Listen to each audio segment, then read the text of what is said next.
In this video, I'm going to walk through how I made my Yanmar 3GM30 engine monitorable through my electronics. Now my electronics are a Raspberry Pi based, Openplotter based DIY system. However, you could extend this to be NMEA 2000 as well.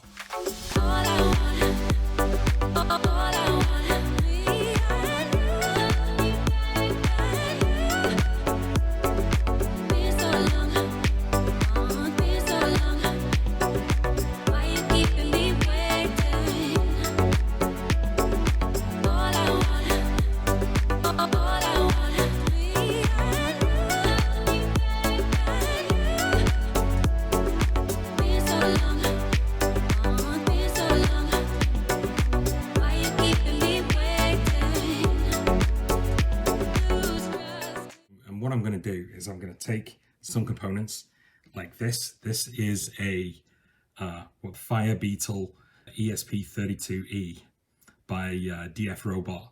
It cost me about $7, right? So it's pretty cheap. And what it is, it's a little platform that you can program stuff to, and it'll run some simple programs. I also, as well as that, I bought an expansion board. So this board sits on top like here and allows you to bring out all the I/O that it's got on board. And now that's optional, didn't need to buy that one. I also bought boards like this, a little project board that I'm going to use to be able to talk to it. Some diodes, I got a box of diodes. This is an example of those. And then also some sensors, right? So this is what they call a BME 280, and it's an environmental sensor. It's temperature sensing, pressure sensing, and humidity sensing. On top of that, going to need some diodes, and this is what we call a one-wire temperature probe.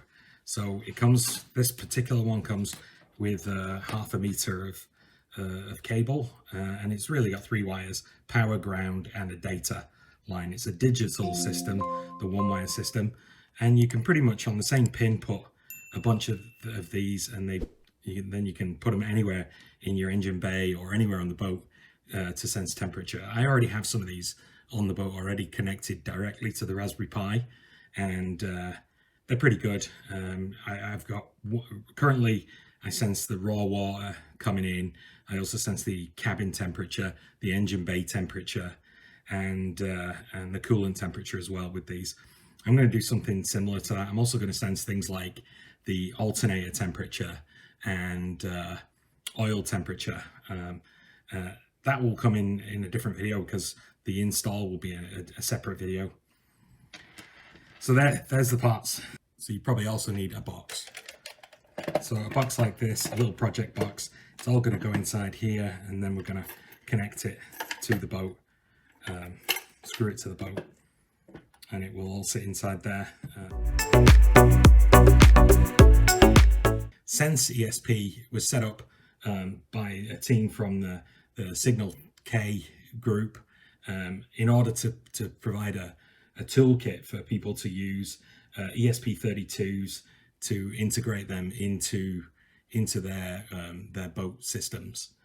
There's a website here. I'll put this in the write-up below the video to get you to the right pages, but it tells you all about it, and there's also pages of getting started. I've already done the sort of hardware side here. So the software is very straightforward. You basically have to use something like Visual Studio Code, which is downloadable for free, and then add the platform I/O to it. Now I've already done that, and basically it's pretty straightforward. This is the environment we're talking about. So walk through these instructions and you'll be able to get to pretty quickly up to speed with how to do it. It's pretty straightforward. There is a template on the web page that basically will get you up and running to a level that you can talk to the device and the device can talk to Signal K, and you can follow these instructions and go through that. What I wanted to do is quite specific for the engine though. So I'm going to show you what I did.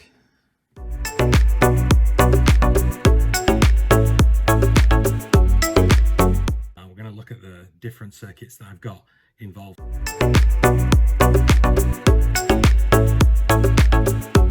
The first thing to think about here is the this power line.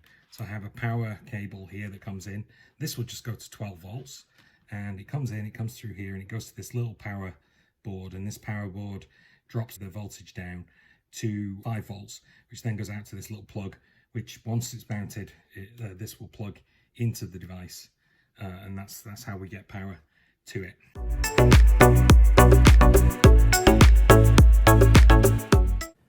So we also fitted an E11 environmental sensor. So this is the environmental sensor, and it plugs into the E11 interface, which is power, ground, data, and clock. So there's 4 wires in there, and you can see them attached like so. It provides us with pressure, temperature, and relative humidity. I'm going to put that in the engine bay so we can see those characteristics. The code is in 2 parts. The first part is initialization, and it does some basic calculations. So here we are initializing the BME 280, and then we are reading the temperature and adding 273 to it, because the temperature comes in degrees C, and we want it in Kelvin. We also read in the pressure and the humidity from the device. Second section of code picks up the device and then takes the values that we just set, and then determines how often we want to take a reading from the sensor. So right now I've got the temperature sensor reading every 5 seconds, so 5,000 milliseconds, and then every 60 seconds the pressure, and every 60 seconds the humidity. And then this section of code pushes it out into environment, inside, engine bay, temperature, pressure, and relative humidity, which are signal K values, and they'll show up on the signal K bus.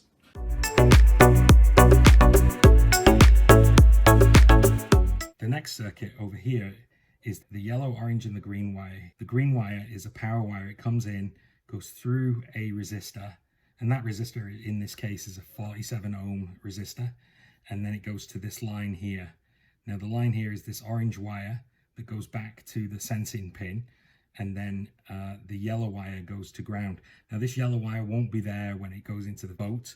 What you'll have there is a connection from this pin to the sensor, which is already on the boat, and that's a pressure sensor. Now this could just as easily be a temperature sensor, because they're very similar, which is a different resistance depending on the pressure it's seeing, and then it basically goes to ground. So what I'm doing by putting a ground on here and a resistor, I'm simulating that. So that's how I was testing the board.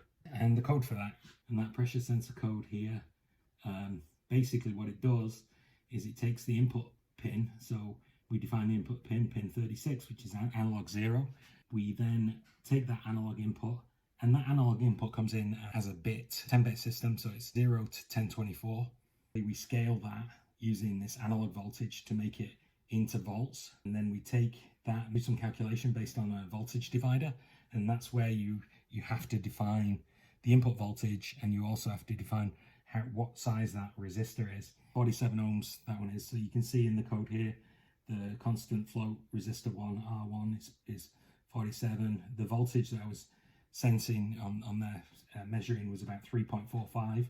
So about 3.45. So we take those voltages, and then out of that, so it'll calculate what the resistance is.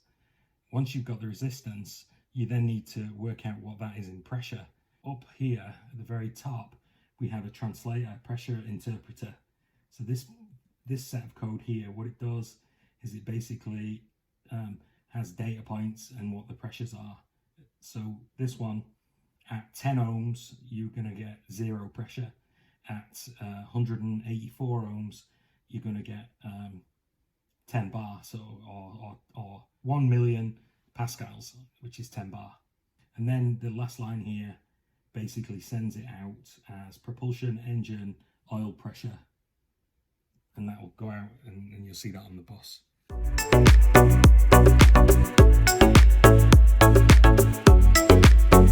The next circuit I've got on here is the RPM gauge, and this here is the RPMs.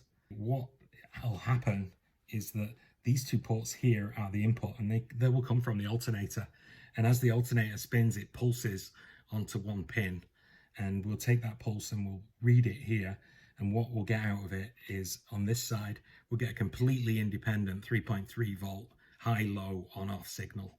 And we'll use that to count and work out what the RPM is. And the code associated with that is right here. So this is the application that describes the counter. Here we set the pin, so it's on pin 16, which is digital 11. And then basically out of it we get propulsion engine revolutions is what comes out of it. This data came from Matt at Boating with Bailey's. I'll put a link to his channel as well. I used this code to start with and then adjusted it accordingly. The actual piece of hardware that we're using here is an optocoupler, and these are available you can buy these quite cheaply off Amazon or anywhere like that. So I'll put a link to that in the write-up as well.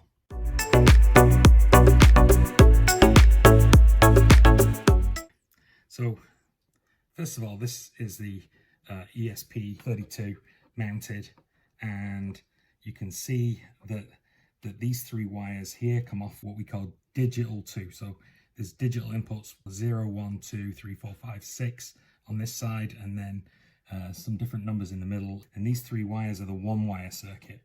So the one-wire circuit is basically connected to these three sets of pins, and that's so I can have multiple sensors in there. The first side over here, this orange wire here, is the ground wire.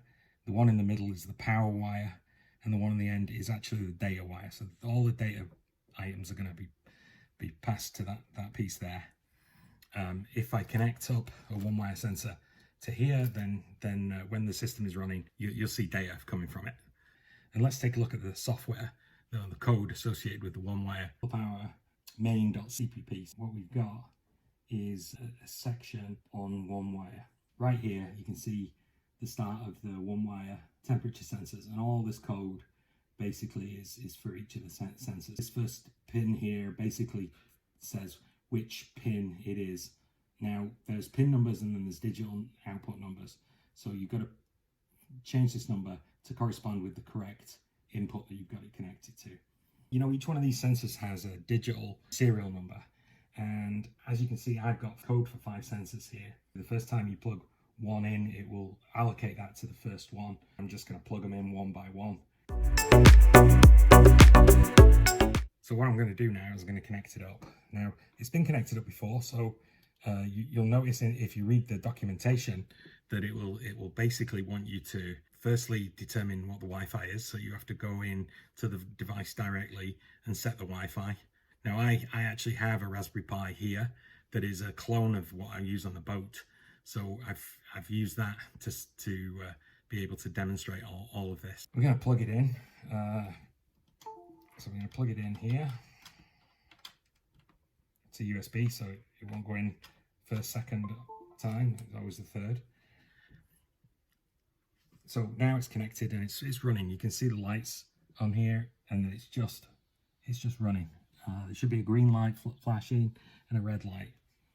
And in the code, if we can basically use monitor here, and what will happen is it'll start running the monitor. So here you can see data coming through, and the problem with this is it's hard to see. You're looking at values and they're changing all the time. It's very difficult to see. So the other thing is I have the Raspberry Pi. So what we've got here is all the data that I was talking about. So oil pressure, so it's showing you what the oil pressure is. Now again, I'm using this resistor to make a number up, but also here I've got so RPM. Now if I was to put a pulse on there, you'd see that changing. So since the last demo, I've installed all the pieces into the box. I changed my mind a little bit on how the one wire parts were going to be connected. They were going to be pushed onto pins, so that's how the board was laid out. That's what I had said previously, but I decided to connect them all outside. This is power, ground, and then data.